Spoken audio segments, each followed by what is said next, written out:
दिल्ली की सीएम रेखा गुप्ता का बयान, कहा दिल्ली रही है सांस्कृतिक एकता का केंद्र, विचारधाराओं को अपने में समेटे हुए।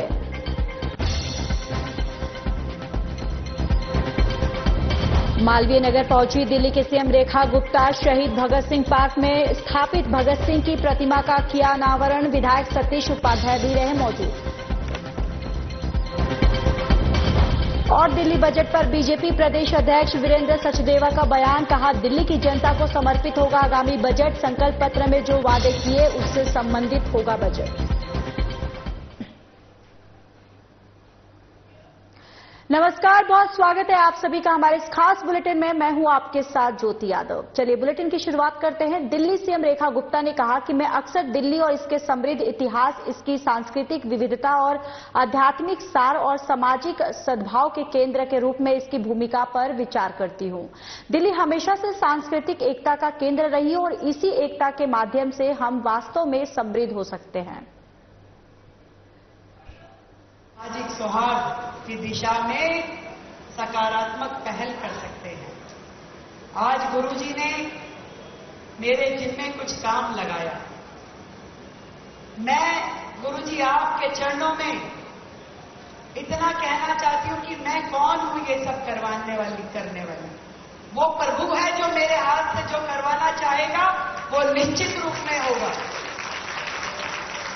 मैं तो केवल इस समाज की बेटी के रूप में यहां आई हूं। मेरा सौभाग्य है कि प्रभु के आशीर्वाद से, आदरणीय नरेंद्र मोदी जी के विजन के साथ और आप सभी पूज्य गुरुवरों के आशीर्वाद से मैं यहां खड़ी हूं। और मैं खुद ये सोचती हूं कि दिल्ली का इतिहास जिस प्रकार से यहां एक सांस्कृतिक विविधता है, एक आध्यात्मिक समृद्धि है और सामाजिक सौहार्द का केंद्र दिल्ली हमेशा से रही है। और इस सांस्कृतिक विरासत की विविधता में एकता के माध्यम से ही हम जीवंत हो सकते हैं। ये जो भूमि है दिल्ली की, ये सहिष्णुता, करुणा और समरसता की प्रेरणा देती है। यहाँ विभिन्न धर्मों और पंथों के और विचारधाराओं को साथ लेने वाली ये संस्कृति यहाँ पर है, जो न केवल भारत को बल्कि दिल्ली को भी वैश्विक मंच पे एक विशेष स्थान दिलाती है। तो गुरुजी, आज आपका आशीर्वाद मुझे मिला, दिल्ली के हर निवासी को मिला। मैं आपको बहुत बहुत धन्यवाद देती हूँ। आदरणीय, आपकी उपस्थिति में हमारे सभी बंधु बहुत ही खुश है, गदगद है। आपका मार्गदर्शन आगे भी दिल्ली को इसी प्रकार मिलता रहे और हम सब मिलकर के दिल्ली को सही दिशा में ले जाने के कार्य करें। समाज का जो विजन है, समाज की जो सोच है, उसके अनुरूप दिल्ली सरकार काम करे, मेरा ये प्रयास रहेगा। और आप सबका आशीर्वाद दिल्ली को और मुझे मिलता रहे, मार्गदर्शन आपका मिलता रहे। मैं आपके शुभ चरणों में यही कामना करती हूँ। आपका बहुत बहुत धन्यवाद, आशीर्वाद कि आपके दर्शन करने का मुझे मौका मिला और दिल्ली को आपका सानिध्य मिला। बहुत बहुत धन्यवाद। चलिए अब खबरों में आगे बढ़ते हैं। दिल्ली की मुख्यमंत्री रेखा गुप्ता रविवार को मालवीय नगर स्थित शहीद भगत सिंह पार्क पहुंची, जहां सीएम ने लोगों का अभिवादन किया और पार्क में स्थापित शहीद भगत सिंह की प्रतिमा का अनावरण किया। उनके साथ सांसद बांसुरी स्वराज और स्थानीय विधायक सतीश उपाध्याय भी मौजूद रहे। और इस दौरान मुख्यमंत्री रेखा गुप्ता ने कहा कि 1 महीने पहले जब दिल्ली में नई सरकार बनी थी, तब सीएम हाउस में भगत सिंह की तस्वीर न लगाने का मुद्दा उठाया गया था, लेकिन उनकी सरकार में 2 साल तक मालवीय नगर विधानसभा क्षेत्र में शहीद भगत सिंह की प्रतिमा टूटी पड़ी थी और सतीश उपाध्याय ने विधायक पद की शपथ लेते ही इस पर संज्ञान लिया और शहीद आजम भगत सिंह की नई प्रतिमा स्थापित की। सीएम रेखा ने कहा कि 23 मार्च को भगत सिंह, सुखदेव और राजगुरु के शहीदी दिवस पर इसका उद्घाटन करके हमने बता दिया है कि देश के लिए अपने प्राणों की आहुति देने वाले भारत माता के सपूतों के सम्मान की यही असली तस्वीर है। उनका सम्मान दीवारों पर टांगने की चीज नहीं बल्कि हमारे दिलों में है।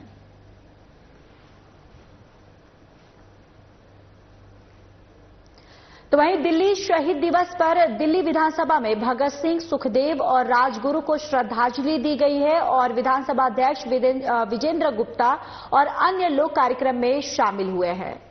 तो देखिए, भगत सिंह, सुखदेव, राजगुरु को श्रद्धांजलि दी गई है और दिल्ली विधानसभा में श्रद्धांजलि दी गई है। ये तस्वीरें भी आप तक साझा कर रहे हैं कि यहाँ पर दिल्ली विधानसभा की ये तस्वीर है जहाँ पर भगत सिंह, सुखदेव और राजगुरु को यहाँ पर श्रद्धांजलि दी जा रही है और साथ ही साथ उनके बलिदान को याद किया गया और ये भी कहा गया कि इनका बलिदान जो है वो पूरा देश हमेशा याद रखेगा। दिल्ली के कैबिनेट मंत्री कपिल मिश्रा ने शहीद दिवस पर भगत सिंह, सुखदेव और राजगुरु को नमन किया। मिश्रा ने कहा कि मेरा रंग दे बसंती चोला गाते हुए जिन्होंने अपनी हिम्मत से पूरे ब्रिटेन की हुकूमत को हिला दिया और उन भगत सिंह, राजगुरु, सुखदेव को दिल्ली विधानसभा में हम सभी ने मिलकर नमन किया है और इनके जीवन से प्रेरणा लीजिए।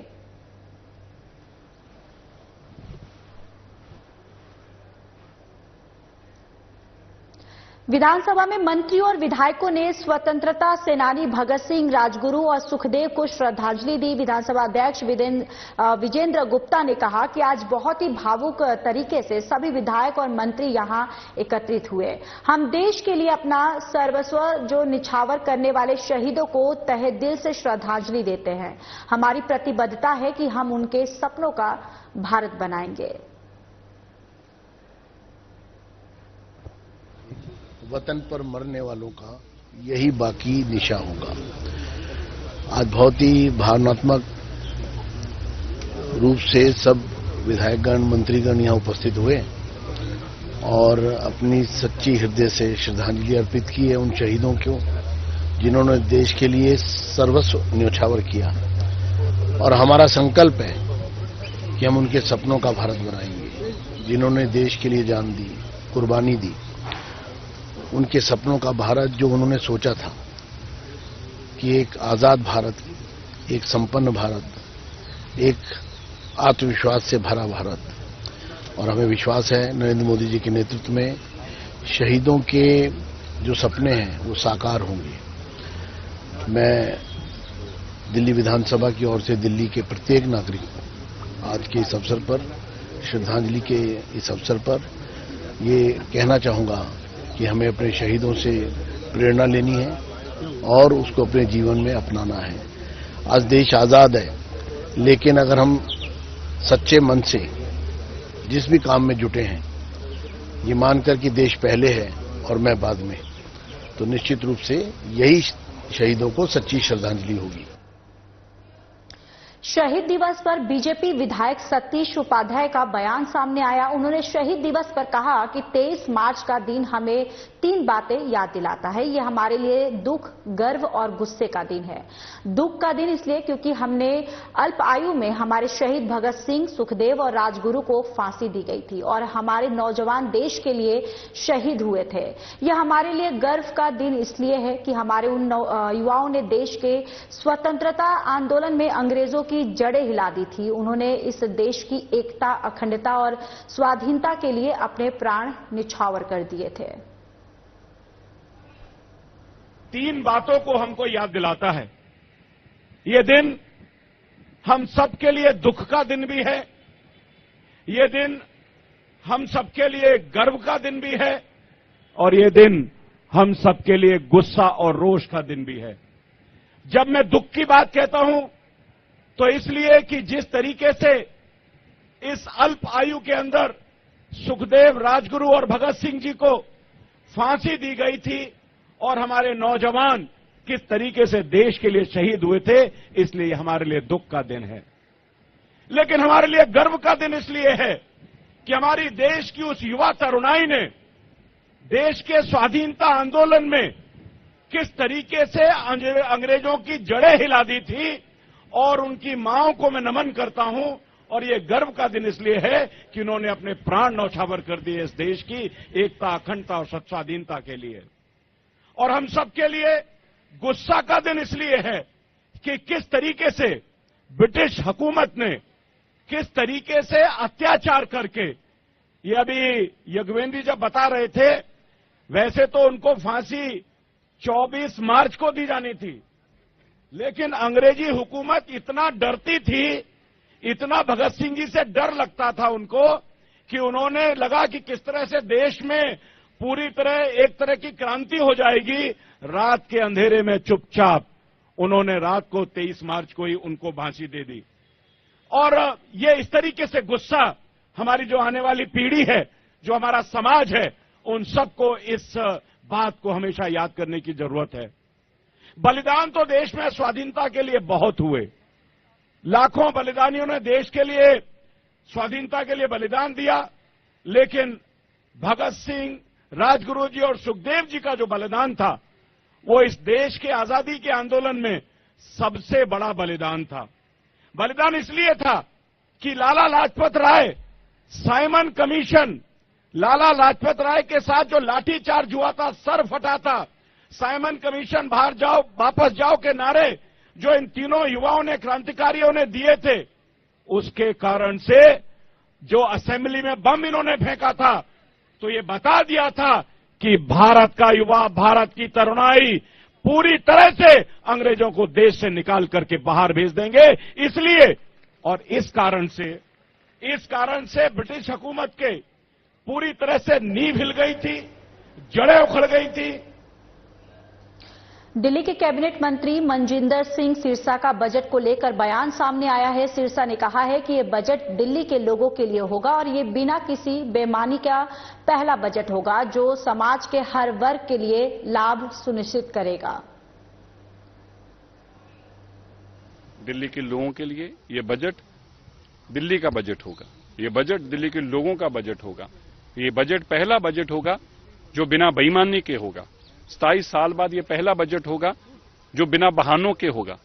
ये वो बजट होगा जिसमें दिल्ली के हर वर्ग को छुआ जाएगा। ये वो बजट होगा जो दिल्ली के, मेरे प्रधानमंत्री जी का सपना था विकसित दिल्ली का, उस राह पे ले जाने वाला बजट होगा।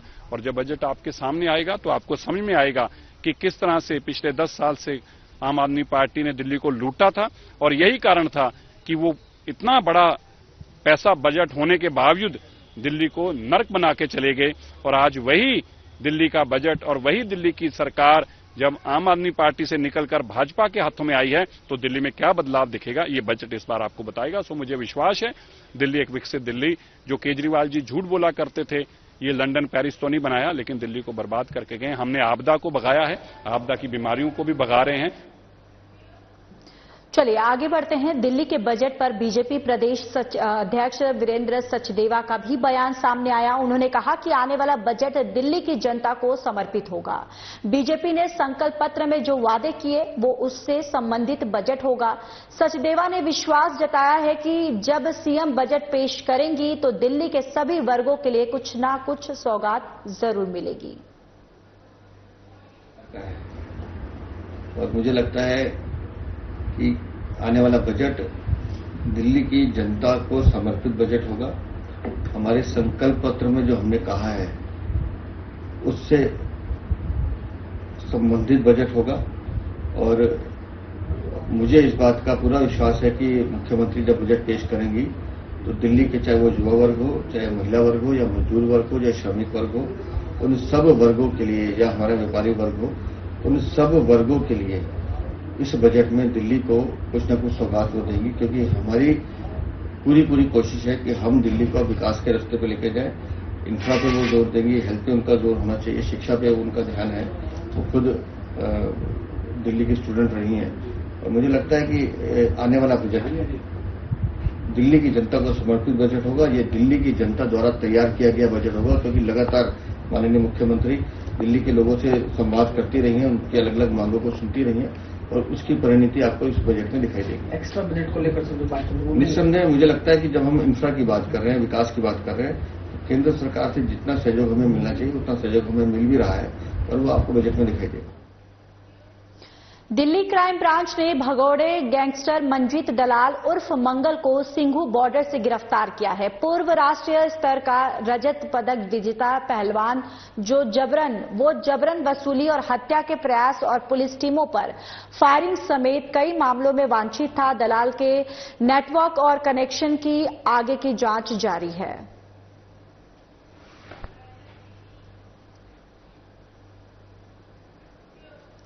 तो वहीं दिल्ली के द्वारका इलाके में बीती रात पुलिस और बदमाशों के बीच मुठभेड़ हुई। बताते चले कि दिल्ली पुलिस की स्पेशल सेल और बदमाशों के बीच मुठभेड़ हुई और स्पेशल सेल ने मुठभेड़ के बाद काला जथेड़ी गैंग के 2 शार्प शूटर्स को गिरफ्तार किया है। दोनों बदमाशों के पैर में गोली लगी है और ये दोनों बदमाश काफी समय से फरार चल रहे थे और हाल ही में मुजफ्फरगढ़ इलाके के एक बड़ी वारदात में भी इनकी भूमिका सामने आई है। फिलहाल पुलिस अब आगे की विधिक कार्रवाई में जुट गई है।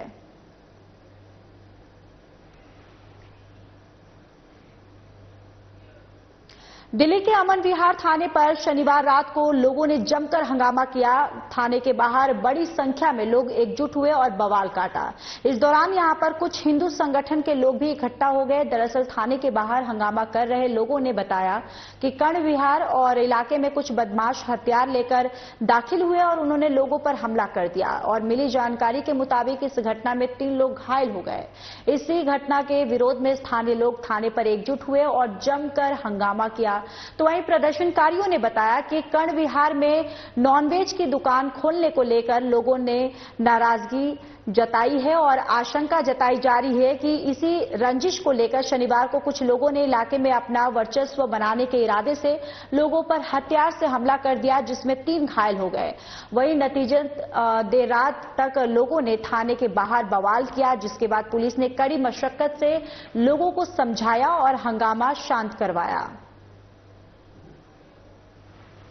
क्या मामला हुआ? आज मामला हुआ उस गली में दारू पी के जानलेवा हमला हुआ।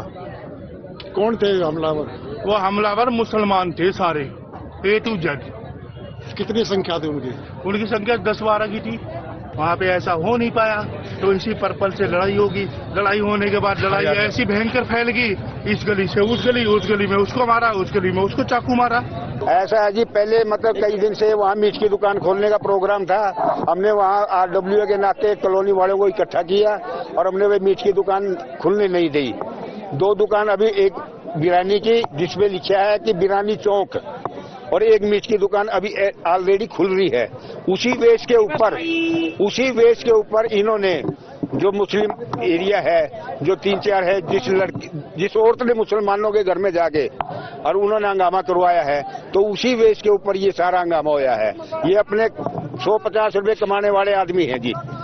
ये अपने दिहाड़ी करके आए थे, अपने घर पे आने की तैयारी थी।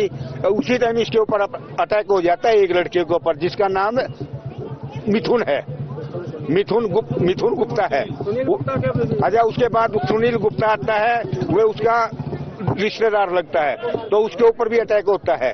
उसके बाद सामने एक लेडीज है जी, एक लेडीज है जी, उसका लड़का 15 साल का, उसके ऊपर भी अटैक हो जाता है। तो मतलब अटैक होने के बाद मतलब वहाँ हंगामा ज्यादा हो गया जी। उसके बाद वे अपने चले गए, हमने हंगामा मचा दिया। इस हंगामे की वजह क्या रही? हंगामे की वजह तो ये मीट की दुकान खुल रही है, ये है जी सारा।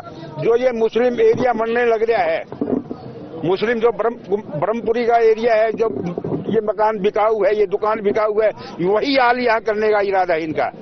उसी बेस के ऊपर ये सब कहते कि हमारी दादागिरी चलेगी। आप लोगों को आज जो चाकूबाजी जो आप बता रहे हुई है, हाँ जी, कितने लोग घायल हुए? 3 आदमी घायल है जी। 3 लोग। हाँ, और जो हमला करने वाले थे वो 7-8 आदमी थे। हाँ, सबके हाथों में चक्कू बताते हैं, चक्कू कट्टे जो भी था, मतलब हथियार थे जो उनके हाथ में, चाहे लाठी हो, डंडे हो, कुछ भी हो, सबके हाथों में हथियार थे। थाने पे आए, पुलिस का क्या कहता है? पुलिस का कभी तो पुलिस को कहते हैं कि हम कार्रवाई करेंगे। 2 आदमी हमारे को पकड़ रखे हैं उनके, तो मतलब ये मालूम नहीं, हमारे को तो मालूम नहीं है कि वो पकड़ रखे हैं या ना पकड़ रखे हैं। आपने जो कंप्लेंट दी है उसको कितने दिन हो गए दिए हुए? 12 तारीख को कंप्लेंट दी थी। का कारण हम अपनी गोदाम से आ रहे थे, उनने हमें जैसे आगे बढ़ा, उनने हमसे हमला कर दिया। कितने लोग थे वो है थे 4-5 लोग। हम भाग गए दूसरी गली में, मीरा शासन गली में भाग गए, चले उधर। उनने फिर हमसे जाके क्या उन्होंने शराब वगैरह पी रखी थी या वैसे ही नॉर्मली हमला किया? नहीं, शराब नहीं, उनने नॉर्मल हलवा किया उनमें सब पे। कितने लोगों को चोट आई है? 4-5 लोगों की चोट आई है। तो मेडिकल हो गया अभी आपका? हाँ, मेडिकल हो गया। पुलिस ने अभी किसी को गिरफ्तार किया है? डायरेक्टली बोलो ना यार। अब तो हम तो मेडिकल सरकारी से आए, हमें पता ही नहीं है कितने गिरफ्तार हुए। दिल्ली पुलिस ने सेक्स रैकेट के खिलाफ बड़ी कार्रवाई की है। बताते चले कि सेंट्रल रजिस्ट्रेट के अंतर्गत संयुक्त पुलिस टीम ने सेक्स रैकेट का भंडाफोड़ कर 3 नाबालिग लड़कियों सहित 23 लड़कियों का रेस्क्यू किया है। इसमें 10 लड़कियां नेपाल की बताई जा रही हैं। पुलिस टीम ने इस रैकेट का भंडाफोड़ कर 7 लोगों को गिरफ्तार किया है। दरअसल सेंट्रल जिला पुलिस उपायुक्त एम हर्षवर्धन ने जानकारी देते हुए बताया कि पुलिस को इस मामले में पहाड़गंज के कुछ होटलों में वेश्यावृत्ति की गतिविधियों के बारे में जानकारी मिली थी, जिसमें पता चला कि आरोपी पश्चिम बंगाल, नेपाल और दिल्ली अन्य स्थानों से लड़कियों को लाकर उन्हें पहाड़गंज के एक घर में रखते हैं और बाद में उन्हें वेश्यावृत्ति के लिए विभिन्न होटलों में भेजते हैं। इस रैकेट का खुलासा करने के लिए कई टीम बनाई गई और जांच के दौरान टीम ने कई ठिकानों और कई होटलों पर छापेमारी की है। तो वहीं छापेमारी के दौरान एक होटल से 3 नाबालिग लड़कियों समेत 23 लड़कियों का रेस्क्यू किया गया और बचाई गई 10 लड़कियां तो नेपाल की है। इस दौरान 7 आरोपियों को भी गिरफ्तार किया गया है। गिरफ्तार आरोपियों की पहचान नुरशेद आलम, मोहम्मद राहुल, अब्दुल मन्नान, तौशीफ और रेक्सा, शमीन आलम, मोहम्मद जरूल और मोनिश के रूप में हुई है। फिलहाल पुलिस टीम अब आगे की विधिक कार्रवाई में जुटी हुई है।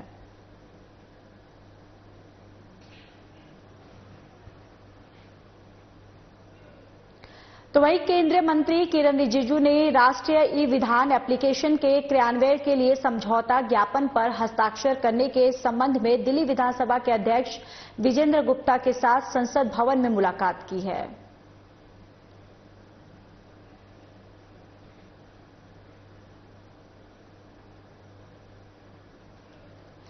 दिल्ली सचिवालय में पीसी एंड एएमपी और पीएनडीटी पोर्टल का शुभारंभ और वर्कशॉप का सफल आयोजन हुआ, जिसमें दिल्ली के मंत्री पंकज कुमार सिंह ने भी शिरकत की है। आपको बताते चले कि कार्यक्रम की जानकारी सोशल मीडिया से साझा करते हुए पंकज कुमार सिंह ने बताया कि ये पोर्टल सेंटरों के रजिस्ट्रेशन, लिंग जांच का रोक और कन्या भ्रूण संरक्षण को और अधिक प्रभावी बनाने में मदद करेगा। सरकार बेटी बचाओ बेटी पढ़ाओ अभियान को सशक्त बनाने और भ्रूण हत्या के खिलाफ कड़े कदम उठाने के लिए प्रतिबद्ध है। उन्होंने आगे कहा कि समाज में जागरूकता लाना हम सभी की जिम्मेदारी है।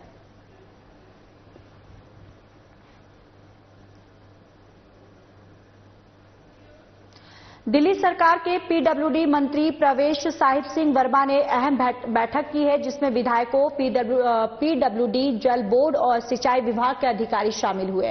बैठक की जानकारी सोशल मीडिया पर साझा करते हुए मंत्री प्रवेश वर्मा ने लिखा कि सड़कों की मरम्मत, सीवर नालों की सफाई, जल भराव के समाधान और अवैध कब्जों पर सख्त कार्रवाई के निर्देश अधिकारियों को दिए गए हैं, ताकि हर विधानसभा क्षेत्र की समस्याओं का तेजी से समाधान किया जा सके।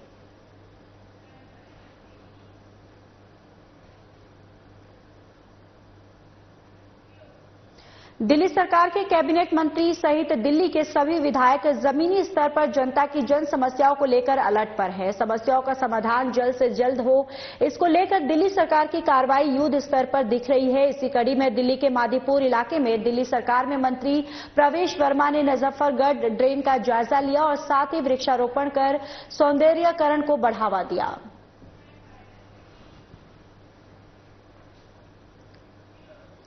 दिल्ली एमसीडी के नेता प्रतिपक्ष राजा इकबाल सिंह सभी जोन चेयरमैन और अन्य प्रमुख नेताओं के साथ बैठक की। इस दौरान विकसित दिल्ली के बजट को लेकर उन्होंने विस्तार से चर्चा की है और महत्वपूर्ण सुझाव प्राप्त किए हैं। इसके बाद उन्होंने कहा कि जनता की अपेक्षाओं के अनुरूप हम समृद्ध और सुव्यवस्थित दिल्ली के निर्माण हेतु प्रतिबद्ध हैं।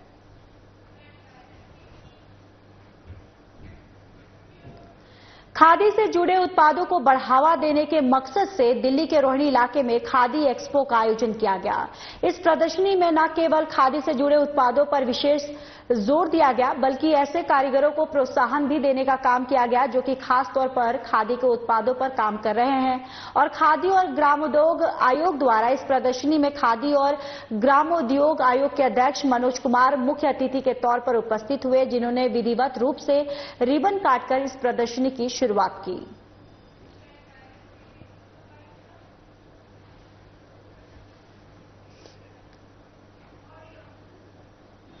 ओर से आज दिल्ली में हमारे यशस्वी प्रधानमंत्री जी के नेतृत्व में खादी ग्रामोद्योग आयोग लोगों को आत्मनिर्भर बनाने की दिशा में ट्रेनिंग देने का काम करता है और ट्रेनिंग के बाद उनको आत्मनिर्भर बनाने के लिए आधुनिक टूल वितरण का कार्यक्रम। चलिए, इस बुलेटिन में मेरे साथ फिलहाल के लिए बस इतना ही। बाकी देश और दुनिया की तमाम बड़ी खबरों के लिए जुड़े रहिए हमारे साथ। नमस्कार।